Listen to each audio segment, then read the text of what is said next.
says this law, like I mentioned earlier. The law seems to make sense to the king because it reminds people who's in power, but it's not overpowering. So they do that. So what happens? What happens here? Well, first thing I want us to recognize is the priority of prayer. Do you think Daniel was a praying man? Yes. Absolutely. We know at the very least he prayed how often? 3 times a day. At the very least, we know that. And you know, there's a very good chance that Daniel spent time in prayer aside from that.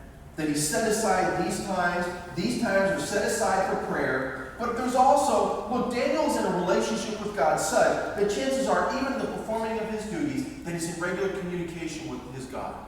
That there's a sense where he's praying, he's asking for God's direction, he's asking for God's wisdom, right? He's allowing circumstances and the Word to kind of give him understanding and insight to what's happening around him.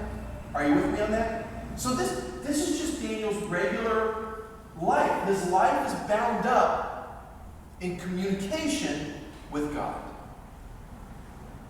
It's bound up in prayer.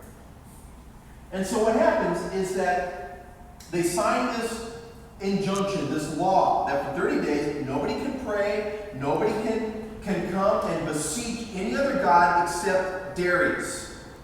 None other. Right? In verse 10 it says, when Daniel knew that the document had been signed. So can Daniel claim ignorance?